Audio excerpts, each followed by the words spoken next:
Hello everyone, welcome back to my channel. In this video lecture, I will discuss the cultivation of grapes यानी इसमें हम अंगूर का cultivation यानी इसकी खेती के बारे में डिस्कस करेंगे.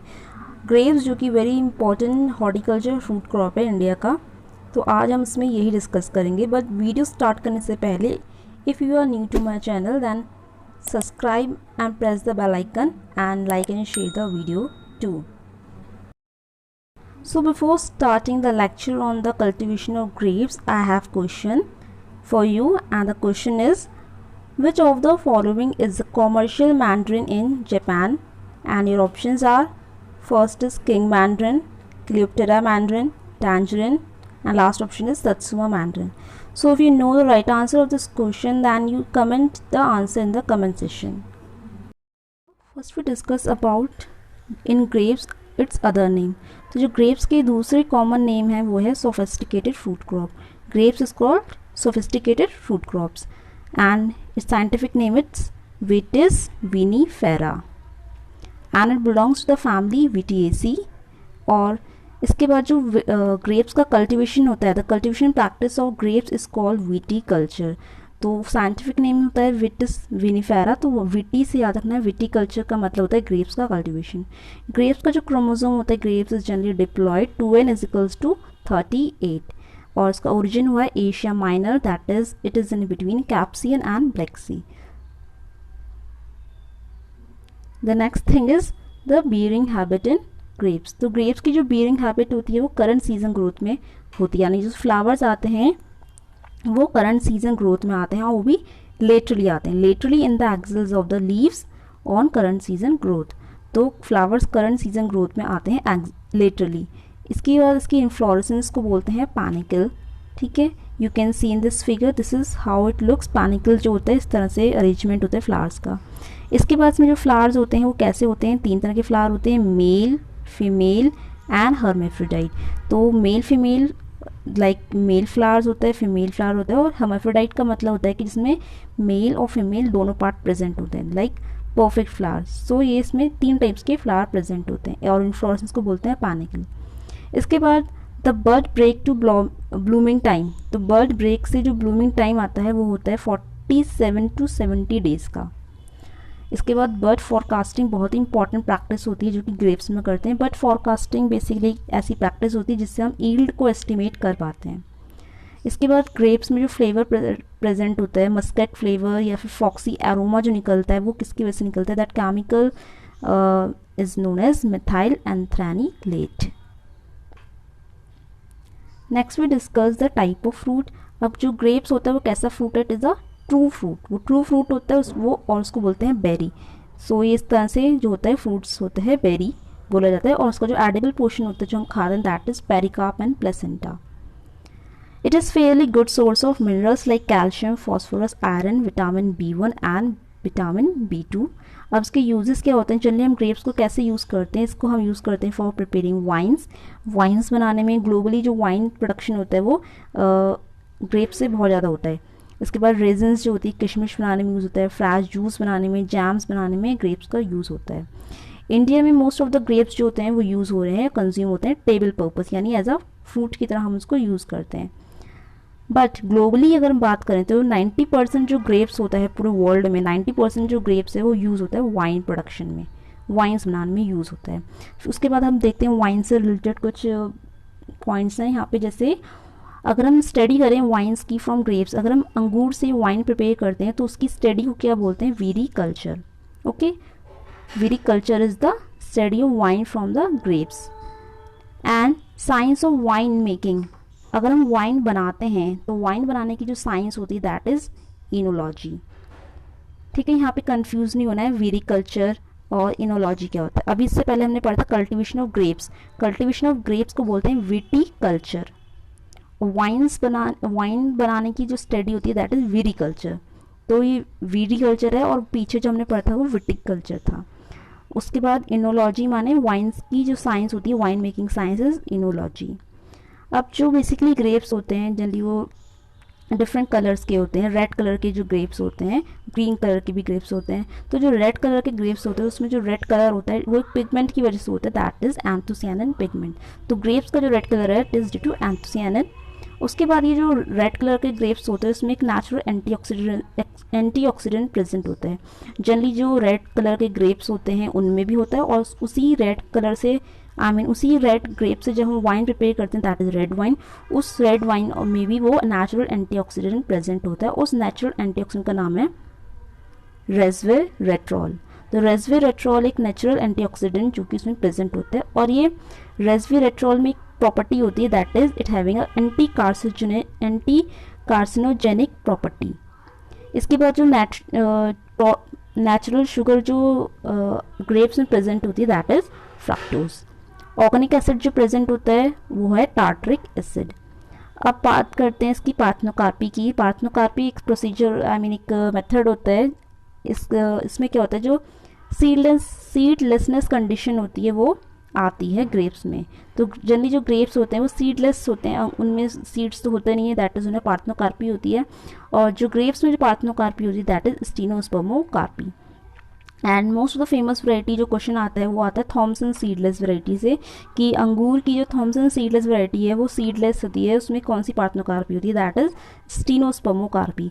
बट यहाँ पे एक बात नोट करनी है कि यहाँ पे स्टिमुलेटिव पार्थनोकार्पी भी प्रेजेंट होती है एक वैरायटी में, दैट इज ब्लैक कोरियन। तो अंगूर की जो ब्लैक कोरियन वैरायटी है that is very special point, you will learn it, कि जो ग्रेप्स की ब्लैक कोरियन वैरायटी है उसमें कौन सी पार्थनोकार्पी होती है, वो तो उसमें होती है stimulative parthenocarpy, otherwise that is स्टीनोस्पर्मोकार्पी। तो अगर दो वैरायटी से क्वेश्चन आते हैं, एक होती है हमारी थॉमसन सीडलेस, एक होती है ब्लैक कोरियन। तो थॉमसन सीडलेस में होती है स्टीनोस्पर्मोकार्पी और ब्लैक कोरियन में होती है stimulative parthenocarpy. Now we discuss some important facts related to grapes. तो ग्रेप्स का जो ओरिजिन हुआ था हमने देख लिया, उसका ओरिजिन एशिया माइनर वाला जो रीजन होता है वहाँ पे इसका ओरिजिन हुआ था। उसके बाद introduction of grapes from Iran and Afghanistan to India. Iran Afghanistan से इसको इंडिया में कौन लेकर आया था? बेसिकली जो मुस्लिम इन्वेडर्स थे उन्होंने क्या करा था, ईरान अफगानिस्तान बेसिकली मुस्लिम कंट्रीज़ होती हैं, तो वहाँ पे जो मुस्लिम इन्वेडर्स थे उन्होंने ग्रेप्स का इंट्रोडक्शन करा था इंडिया में ड्यूरिंग 1380 में। उसके बाद क्रिश्चियन मिशनरीज जो थे, क्रिश्चियन मिशनरीज ने 1832 में इंट्रोड्यूस करा था ग्रेप्स को फ्रांस से इन साउथ इंडिया। तो इन जनरल जो इंडिया में आया था वो मुस्लिम इन्वेडर्स लेकर आए थे, वी कैन से दैट जो जनरल होता है नॉर्थ इंडियन कंडीशंस बोल सकते हैं, लेकिन जो साउथ इंडियन में ग्रेप्स इंट्रोड्यूस हुआ था वो फ्रांस के थ्रू इंट्रोड्यूस हुआ था क्रिश्चियन मिशनरीज के द्वारा। इसके बाद जो नेक्स्ट पॉइंट है वो है world well known grapes breeders and genetics. तो पूरे वर्ल्ड में फेमस ग्रेप यानी अंगूर का जो ब्रीडर और जेनेटिक्स है, जो बेसिकली ब्रीडिंग प्रैक्टिसेस और जेनेटिक्स के इन्वॉल्व रहता है, उसका नाम है that one is doctor Harold P Olmo. ये बहुत ही फेमस हैं, ये बेसिकली ग्रेप्स की ब्रीडिंग के लिए बहुत जाने जाते हैं, तो ये नेम बहुत इंपॉर्टेंट है, that is doctor Harold P Olmo. उसके बाद ये दो पॉइंट्स हैं इंडिया से रिलेटेड हैं, इसमें बोला गया कि grape founding father of north India. तो नॉर्थ इंडिया में जो ग्रेप्स के फादर हैं वो किसको बोला जाता है, दैट इज सरदार बहादुर लाल सिंह। और साउथ इंडिया में जो ग्रेप के फादर हैं that is R Shankar Pillai.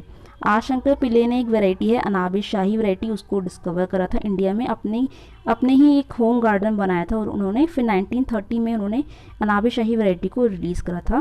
That is Y R Shankar Pillai is known as grape founding father of south India. Now अब जो हम ग्रेप्स पढ़ते हैं दैट इज उसका साइंटिफिक नेम हमने पढ़े थे विटिस विनीफेरा, ठीक है। अभी जो जीनस है विटिस, दैट इज सब डिवाइडेड इनटू टू, इसको हमने दो कैटेगरीज में हम इसको डिवाइड करके पढ़ते हैं, दैट इज मुस्किडेन एंड यूविटिस। तो जो हम ग्रेप्स खाते हैं जो ट्रू ग्रेप्स होते हैं, ट्रू ग्रेप्स आर कॉल्ड यूविटिस, और एक दूसरा जनरा होता है मुस्किडेन के। अब ये विटिस और मुस्किडेन में क्या डिफरेंस होता है, नाउ विल डिस्कस। जो हम पढ़ते हैं विटिस का जो क्रोमोसोम होता है वो ज़्यादा होता है, दैट इज उसका क्रोमोसोम 40 होता है, और जो अभी मुस्किडाइन पढ़ते हैं उसका क्रोमोसोम होता है 30। तो अभी हमने स्टार्टिंग में जो पढ़ा था विटिस विनीफेरा जो होता है मुस्किडाइन के अंदर आता है और उसका क्रोमोसोम 38 था। उसके बाद के जो मॉर्फोलॉजी में देखते हैं, शूट्स में डिफरेंस देखते हैं। जो विटिस होता है उसकी शूट्स कैसी होती हैं, bark is longitudinally striate and fibrous, और muscadine में कैसी होती है, टाइट बार्क होती है, non shedding with prominent lenticels, यहाँ पे लेंटिकल्स प्रेजेंट होते हैं। टैंडल्स जो होती हैं यहाँ पे फॉग्ड होती हैं, muscadine की सिंपल होती हैं। फ्लावरिंग की बात करें, फ्लावर क्लस्टर जो होता है विटिस का इलोंगेटेड होता है, muscadine में बहुत छोटे फ्लावर्स क्लस्टर्स होते हैं, स्मॉल होते हैं और शॉर्ट होते हैं। सीड्स जो होते हैं विटिस के पारिफॉर्म होते हैं, उनमें एक छोटी सी बीक प्रेजेंट होती है, बट muscadines में क्या होता है, उनका शेप ओब्लॉन्ग होता है पर वहाँ पे बीक प्रेजेंट नहीं होती, विदाउट बीक होते हैं muscadine।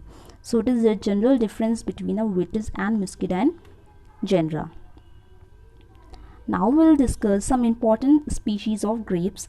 तो ग्रेप्स की एक हमने साइंटिफिक नेम पढ़ा है विटिस विनिफेरा, एक तो वो हो गया है। विटिस विनिफेरा को हम कॉमनली जो बोलते हैं, किसके हम यूरोपियन ग्रेप्स बोलते हैं, वाइन ग्रेप बोलते हैं, टेबल ग्रेप्स भी इसको बोलते हैं, पर इसकी जो दूसरी कॉमन स्पीशीज़ हैं उनको भी हम डिस्कस करते हैं one by one. The first one is the progenitor of grapes.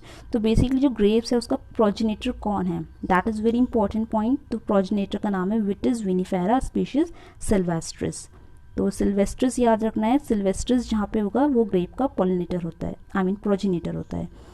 Then edible grep species जो होती है वो अभी हमने दो जेनरा पढ़े थे, विटिस एंड muscadine, तो ये जो है एडिबल ग्रेप स्पीशीज़ हैं। उसके बाद यहाँ से इंपॉर्टेंट है अमेरिकन ग्रेप या फिर फॉक्स ग्रेप किसको कहा जाता है। तो अमेरिकन ग्रेप और फॉक्स ग्रेप का साइंटिफिक नेम है विटिस लाब्रुस्का। और इसके बाद आता है European wine, I mean European grape, wine grape, table grape, तो उसके बहुत सारे नाम हैं। और ये हमारा वही था विटिस विनिफेरा, जो अभी है स्टार्टिंग में हमने साइंटिफिक नेम पढ़ा था Vitis vinifera, that is European grape. इसके बाद आता है muscadine ग्रेप। तो muscadine ग्रेप का साइंटिफिक नेम होता है विटिस रोटांडीफोलिया। समर ग्रेप का साइंटिफिक नेम है Vitis aestivalis. Winter I mean summer grape था विटिस एस्टिवेलिस। विंटर ग्रेप का साइंटिफिक नेम होता है विटिस सिनीरेरिया। सैंड ग्रेप होता है एक, सैंड ग्रेप का होता है विटिस रुपेस्ट्रिस। और रिवर बैंक ग्रेप होता है एक, जिसको हम फ्रॉस्ट ग्रेप भी बोलते हैं, इसका साइंटिफिक नेम होता है विटिस रिपेरिया। तो ये सारे जो हैं इंपॉर्टेंट ग्रेप्स की स्पीशीज़ थी। इसमें से जो मोस्ट इम्पॉर्टेंट होता है वो होता है समर ग्रेप का साइंटिफिक नेम और विंटर ग्रेप का scientific name. And now will discuss the climate of grape. तो क्लाइमेट जो होता है उसका रिक्वायरमेंट कैसा होता है, ग्रेप्स को किस तरह से क्लाइमेट चाहिए होता है। तो अभी जो हमने मोस्ट ऑफ द क्रॉप्स जो डिस्कस करे थे earlier, banana, mango, they all are tropical fruit crops, but here we are discussing grapes. तो ग्रेप्स जो होते हैं, अंगूर जो होता है, एक तरह का सब ट्रॉपिकल फ्रूट क्रॉप है, बट इसको हम ट्रॉपिकल कंडीशंस में भी ग्रो कर सकते हैं, बट ये है एक sub tropical fruit crop. It require warm and dry summer and cold night. तो इस तरह का इसको क्लाइमेट चाहिए होता है। Summer temperature should not exceed 35 degree centigrade for grape cultivation. तो समर में टेम्परेचर जो होता है वो 35 से एक्सीड नहीं होना चाहिए, और ऑप्टिमम टेम्परेचर होता है 28 से 32 डिग्री सेंटीग्रेड फॉर ग्रोथ। और अगर फ्लावरिंग की बात करें तो फ्लावरिंग का ऑप्टिमम टेम्परेचर होता है 18 से 21 degree centigrade. This is very important here. And the parts of India having more than 100 centimetre of rainfall are not suitable. तो अगर ज़्यादा बारिश हो रही है, 100 सेंटीमीटर से ज़्यादा बारिश अगर होती है, तो वो वाला जो एरिया होता है वो सुटेबल नहीं होता। बेसिकली इंडिया में जो मोस्ट ऑफ द कल्टिवेशन होता है ग्रेप्स का, 90% कल्टिवेशन जो इंडिया में होता है ग्रेप्स का, वो होता है पेनिनसुलर इंडिया में, क्योंकि रेनफॉल पे जो होती है वहाँ ज़्यादा नहीं है, 100 सेंटीमीटर से कम रेनफॉल वाले एरिया में ही सुटेबल होते हैं। इसके अलावा formation of pink pigmentation green grapes. तो ग्रेप्स जनरली बहुत सारे कलर्स में आई मीन ग्रीन ग्रेप्स होता है, रेड कलर का भी ग्रेप्स होता है। तो जो स्पेशली अभी बात कर रहे हैं ग्रीन ग्रेप्स की, तो ग्रीन ग्रेप्स में जो पिंक पिगमेंटेशन डेवलप हो जाता है वो किसकी वजह से होता है, वो टेम्परेचर की फ्लक्चुएशन की वजह से होता है। It is the difference in day and night temperature exceed 20 degree centigrade during ripening. तो अगर ग्रेप्स राइपनिंग की स्टेज में है, और स्पेशली ग्रीन ग्रेप्स की बात करें, तो ग्रीन ग्रेप जब पकने लगता है तो उस टाइम पे अगर डे टेम्परेचर और नाइट का टेम्परेचर 20 डिग्री सेंटीग्रेड से एक्सीड हो जाएगा तो उसमें पिंक कलर का पिगमेंटेशन फॉर्म हो सकता है। Next we discuss the requirement of soil. तो टेम्परेचर आई मीन हमने पहले क्लाइमेट देखा कि क्लाइमेट कैसा था, सब ट्रॉपिकल था। अब सॉइल कैसी होनी चाहिए, लाइट सॉइल विद आइडियल, ठीक है, लाइट सॉइल्स जनरली आइडियल होती हैं, ठीक है, बट इसके अलावा कोई भी सॉइल जिसमें अच्छा ड्रेनेज सिस्टम होता है वो इसके लिए अच्छी होती है, ठीक है। Water table should be deeper than 2 metre. तो वाटर टेबल यहाँ पे मोस्ट इंपॉर्टेंट होता है, वाटर टेबल 2 मीटर से होना चाहिए, डीपर होना चाहिए। और सॉइल का जो पीएच होता है that is very important. Soil pH जो होता है 6.5 to 7.5 यानी अराउंड न्यूट्रल के आसपास का होना चाहिए इसका soil pH. Grape vines are relatively tolerant to salinity and alkalinity but excess lime is harmful. तो ये सैलिनिटी टॉलरेंट होता है, एल्कलिनिटी टॉलरेंट क्रॉप होती है grapes. Next we discuss some important varieties of grapes. तो ग्रेप्स की जो important varieties है उनका डिस्कस करना है। तो वेराइटीज़ में जो मोस्ट इंपॉर्टेंट चीज़ होती है प्लस एक तो उनका नाम याद रखना कि वो हाइब्रिड है, एक ऐसी वेराइटी है ये, और उनके बाद उनका पेरेंटल क्रॉस होता है वो याद रखना, और उनके बाद उसका कुछ डिस्टिंग्विश फीचर होता है तो वो भी याद रखना। तो अभी हम वेराइटीज़ पढ़ते हैं, ठीक है। ये सारी जो वेराइटीज़ हैं अर्का से शुरू हो रही हैं। अर्का वाली जो वेराइटीज़ होती हैं, जो all know it is release by IIHR। तो ये सारी IIHR की वेराइटीज़ हैं। तो first one is Arkavati. Arkavati जो वैरायटी है ये किसका क्रॉस है, इसके जो पेरेंट्स हैं वो हैं ब्लैक चंपा और थॉमसन सीडलेस। तो ब्लैक चंपा को जब थॉमसन सीडलेस के संग क्रॉस कराते हैं दैट इज़ अर्कावती जो वैरायटी वो डेवलप होती है। ये जनरली रेजन बनाने के यूज़ होती है। तो किशमिश जो होती है, किशमिश की वैरायटी है अर्कावती। नेक्स्ट है अर्का कंचन जो कि किसका क्रॉस है, Anabe Shahi cross with queen of vineyard. तो ये अनाबे शाही एक वैरायटी है, जो भी हमने डिस्कस करा था। अनाबे शाही वैरायटी को किसने डेवलप करा था, जो साउथ इंडिया में जो आर शंकर पिल्ले थे उन्होंने इसको अपने किचन गार्डन, होम गार्डन में इसको डिस्कवर करा था। तो उस वैरायटी को जब क्रॉस कराते हैं क्वीन ऑफ वाइनयार्ड से तो अर्का कंचन डेवलप होती है। अर्का कंचन एक लेट मैच्योरिंग वैरायटीज़ है बट इसकी क्वालिटी बहुत अच्छी होती है। इसके बाद नेक्स्ट है अर्का Hans. Arka Hans is develop by crossing Bangalore blue and Anabe Shahi. तो यहाँ पे अनाबे शाही जो है मेल पेरेंट बन गया है। पहले अर्का कंचन में वो फीमेल था और यहाँ पे अर्का हंस में वो उसको मेल पेरेंट की तरह यूज़ करे। तो बैंगलोर ब्लू को जब अनाबे शाही से क्रॉस कराया तो अर्का हंस डेवलप हुआ। ये है जो सुटेबल है फॉर वाइट वाइन, यानी ये वाइट वाइन बनाने के लिए यूज़ होती है। Berries with poor attachment. Next है अर्का श्याम। तो श्याम है यानी इसका कलर कैसा होता होगा, डार्क कलर होता होगा। और इसका जो क्रॉस है वो क्या है, Bangalore blue cross with black Champa. ठीक है, तो बैंगलोर ब्लू को ब्लैक चंपा के संग क्रॉस करते हैं। श्याम, अर्का श्याम वैरायटी डेवलप हुई है। This variety is very suitable for juice and wine making and also suitable for double crossing in south India. इसके बाद आती है Arka Neelamani. Arka Neelamani black Champa cross with Thompson seedless. तो अर्का नीलमणि वैरायटी जो है टेबल वैरायटी है और साथ ये रेड वाइन बनाने में भी यूज़ होती है। तो अभी हमने कौन कौन सी वैरायटी डिस्कस करी, अर्कावती, अर्का कंचन, अर्का हंस, अर्का श्याम एंड अर्का नीलमणि। इसके बाद नेक्स्ट वैरायटी अगेन अर्का से है, यानी IIHR की वैरायटी अर्का श्वेता। तो अगर सिर्फ श्वेता होगा, सिर्फ श्वेता है तो किसकी वैरायटी की, श्वेता वैरायटी होती है गुआवा की। लेकिन अगर श्वेता के साथ अर्का लगाए, अर्का श्वेता है, अर्का श्वेता अंगूर की वैरायटी है। तो अर्का श्वेता किसका क्रॉस है, अनाबे शाही और थॉमसन सीडलेस का क्रॉस है। तो ये एक सीडलेस वैरायटी है अर्का श्वेता और टेबल पर्पस के लिए सुटेबल है।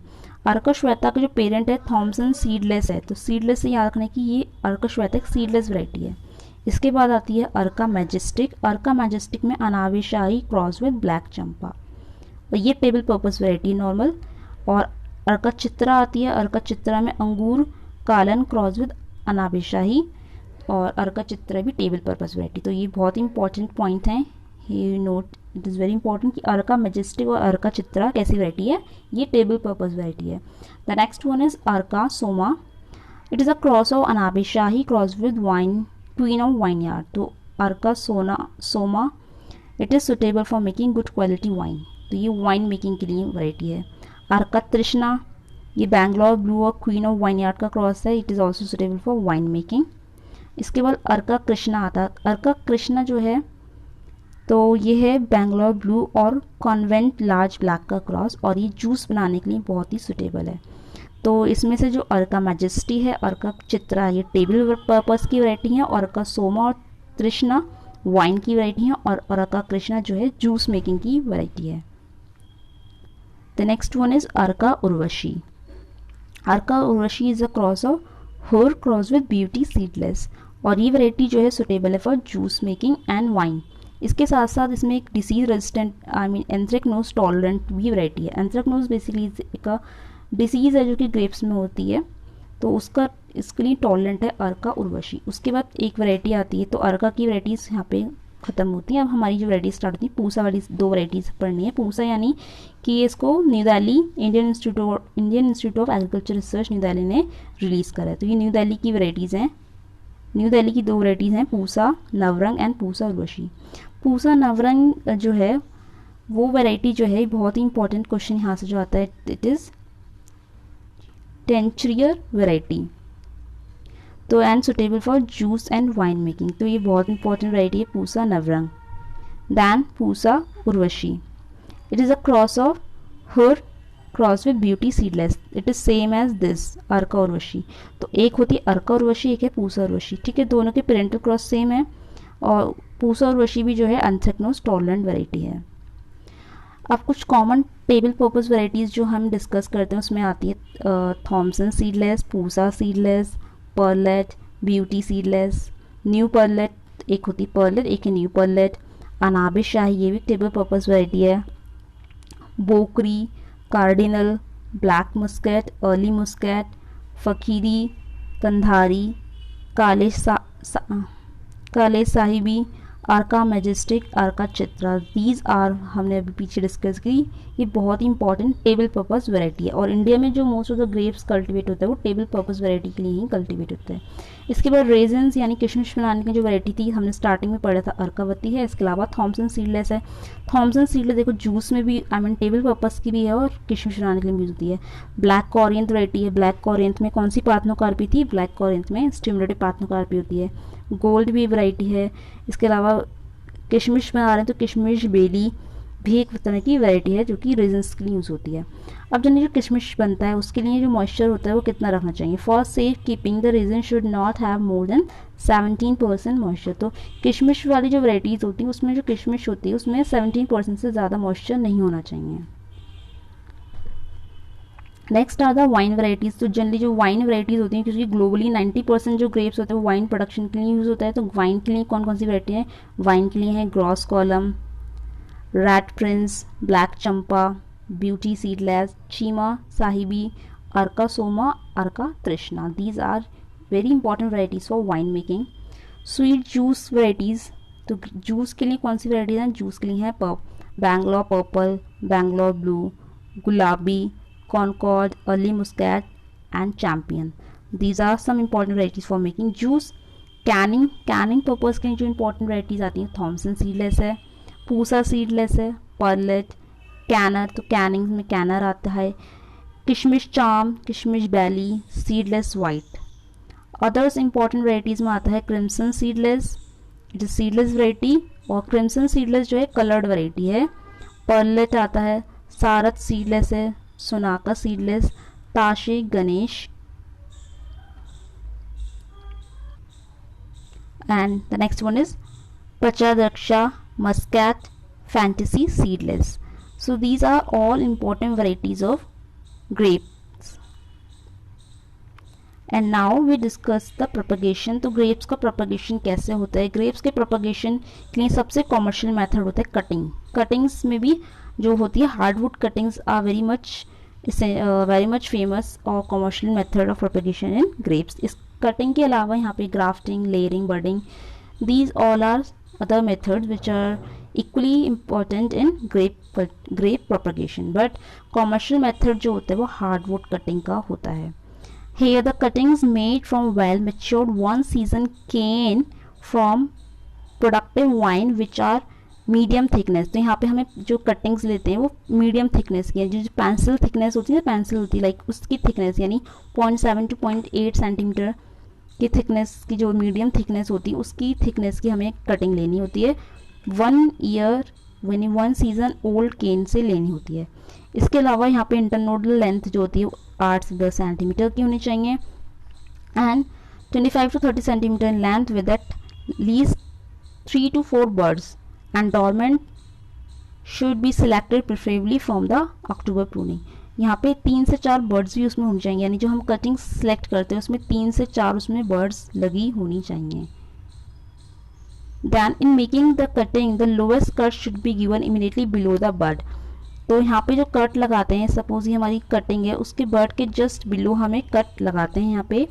And upper cut should be about half inch above the bird, और जो ऊपर का कट होता है वो बर्ड से थोड़ा सा हाफ इंच ऊपर का लगाते हैं। They are planted in well prepared flat bed leaving 2 nodes above the soil surface. तो 2 नोड्स को हम सॉइल के सरफेस के ऊपर रखते हैं। In north India these cuttings are planted in the nursery after allowing them to form callus. तो we all know cuttings जब हम लगाते हैं तो कैलस फॉर्मेशन होता है by mooring them in moist soils और सैंड फॉर इतना वीक्स।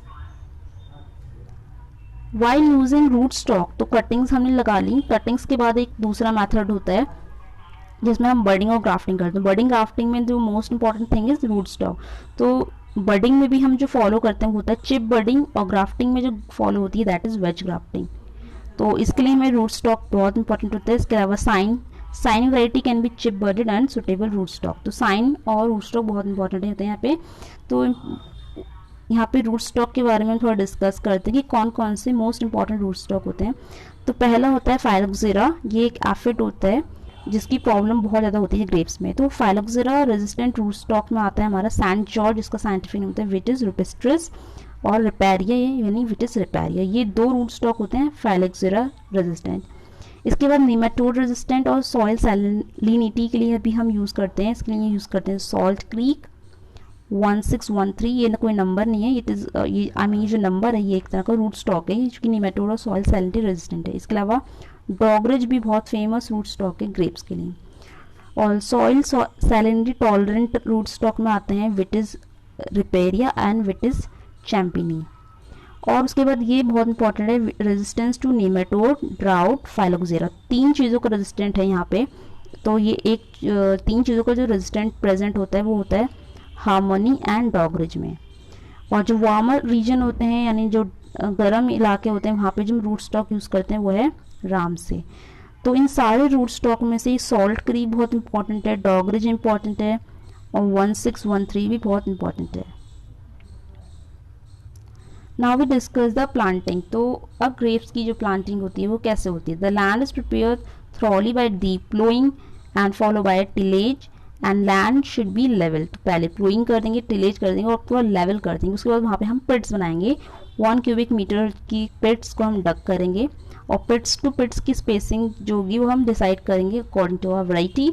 उसके बाद जो प्लांटिंग टाइम होता है वो क्या होता है, देखो अगर हम प्लांटिंग करेंगे अनरूटेड कटिंग्स की, अनरूटेड कटिंग्स यानी जो सिंपल हार्डवुड कटिंग्स हम ले देते हैं, तो हार्डवुड कटिंग्स यानी जो हमारी अनरूटेड उनकी रूट्स प्रेजेंट नहीं है तो उसकी प्लांटिंग होती है अक्टूबर टाइम में। इसके अलावा अगर रूटेड कटिंग्स लेंगे, रूटेड कटिंग्स जिसमें रूट्स डेवलप होती हैं, इस तरह की कटिंग्स की प्लांटिंग होगी विंटर सीजन यानी जनवरी फैब में। When root stock are planted, अगर हम रूट स्टॉक की प्लांटिंग कर रहे हैं यानी बर्डिंग या ग्राफ्टिंग कर रहे हैं तो बर्डिंग ग्राफ्टिंग का सबसे अच्छा टाइम होता है मानसून यानी जुलाई अगस्त का टाइम जो होता है सुटेबल होता है। Now discuss some important growth regulators in grapes. तो इम्पॉर्टेंट जो ग्रोथ रेगुलेटर्स होते हैं जो ग्रोथ को रेगुलेट करते हैं वो बेसिकली क्या होते हैं उसमें डिस्कस करते हैं। सबसे इम्पॉर्टेंट उसमें होता है GA3 that is gibberellic acid. But अब वन बाय वन हम डिस्कस करते हैं। सबसे पहले डिस्कस करते हैं फॉर यूनिफॉर्म राइपनिंग। तो राइपनिंग यूनिफॉर्म के लिए हम यूज़ करते हैं ethrel that is at the rate of 250 to 500 ppm at berry ripening stage। तो berry ripening stage में अगर हम इथ्रिल डाल दें तो राइपनिंग अच्छी होगी और यूनिफॉर्म होगी। अगर हमें बेरी थिनिंग करनी है, थिनिंग के लिए हम यूज़ करते हैं gibberellic acid that is GA3 at the rate of 50 ppm। Dormancy break करने के लिए हम यूज़ करते हैं डॉर्मेक्स या फिर HCN 1.5%।